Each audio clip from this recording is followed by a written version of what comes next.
જય હા તમારી એક પરમિશન લેવી મારે. બોલ બોલ.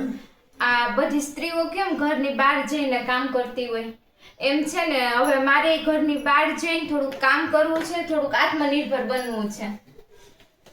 ના મિલન ના, કા આપણા છોકરાઓનું તો વિચાર, એને પ્રેમ હૂફ ને બધું કોણ આપશે? પછી આપણે બે માણા એકલા રહ્યા, આપણે ક્યાંય નોકરી નથી કરવી. હું કમાવું ને ઘણું છે, તું અહીંયા છોકરાઓને સાચે અને આપણે ઘર હાલે ને બરાબર જ છે. એમ નહીં. જો નમ્ર થઈ ગયો 11 વર્ષનો, પ્રાર્થના થઈ ગઈ 7 વર્ષની, હા તો હવે પછી હું તો આમ એટલો ટાઈમ ઘરની બહાર નીકળી શકું ને. માનો કે હું શિક્ષકની નોકરી લઈ લઉં, એની હારે જવાનું, એની હારે ઘરે આવવાનું, સિમ્પલ. શિક્ષકની નોકરી? હમ અરે મિલન, પણ એ છોકરાઓનું તો વિચાર. તું જ્યાં ભણાવવા જઈશ ત્યાં એનું છોકરાઓનું ભવિષ્ય હું પછી. એટલે તમે એમ કહેવા માંગો હું છોકરાઓને ભણાવી ન શકું? નહીં, તું ભણાવી તો હોય, તો પણ તારું ભણાવેલું ને સમજાય નહીં ને. તું કેટલી બુદ્ધિશાળી વ્યક્તિ, તું સમજી જાય, એ બધાય તો ન સમજી શકે ને. એમ છોકરાઓના મગજની આવે જ નહીં, તું સમજાય. કે નહીં રહેવા દે, મારા પાસે બીજો ઓપ્શન છે. હા તો છે ને, શિક્ષક મેં તો BCA કર્યું, હા હું ક્યાંક કંપનીમાં ઓનલાઈન જોબ લઈ લઉં, ઈઝી 9 to 6 જોબ. મિલન, પણ એ કંપનીનું તો વિચારી, કંપનીમાં કર્મચારી હોય, એ ભાઈએ કેટલી મહેનત કરીને કંપની ઊભી કરી છે, તો એનું કઈ દેવાળી થોડુંક ફૂકી દેવાય આપણે. એટલે હું ઊંધિયારી છું? ના ના, તું બુંધિયારી નથી, પણ આપણું લક હોય ને એ બીજે ક્યાંય વપરાય નહીં. તું કેટલી ભાગ્યશાળી છો. આપણો સંસાર કેવો ચાલે, આપણું ઘર, આપણે ધંધો બધું બરાબર જ છે. તું કેટલી ભાગ્યશાળી છો, પણ આપણે ક્યાંય કોઈનું ખરાબ નથી કરવું મિલન. હું કહું હાલો, એ ઓનલાઈન જોબ નથી કરવી મારે, પણ છે ને મારા હાથમાં તો જાદુ છે. તમને ખબર મારી રસોઈ કેવી બને? તો હું કેશોદમાં એક નાનો એવો રેસ્ટોરન્ટ ચાલુ કરું.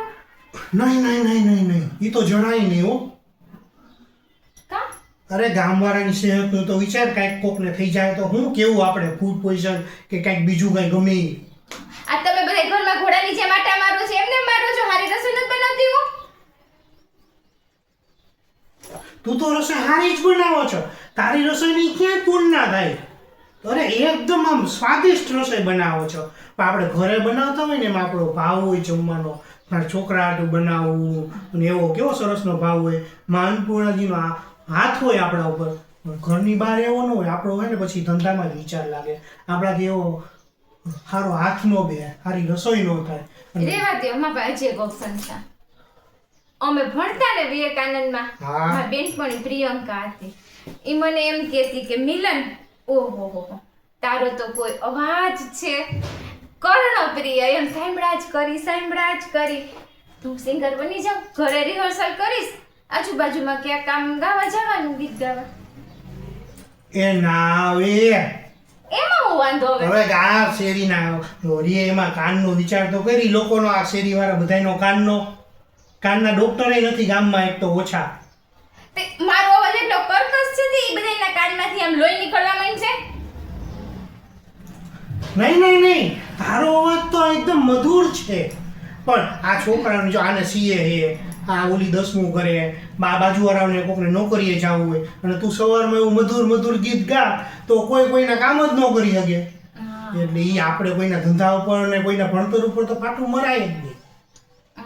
કાંઈ વાંધો નહીં, મારા પાસે હજી એક ઓપ્શન છે, બધું જ ઈઝી.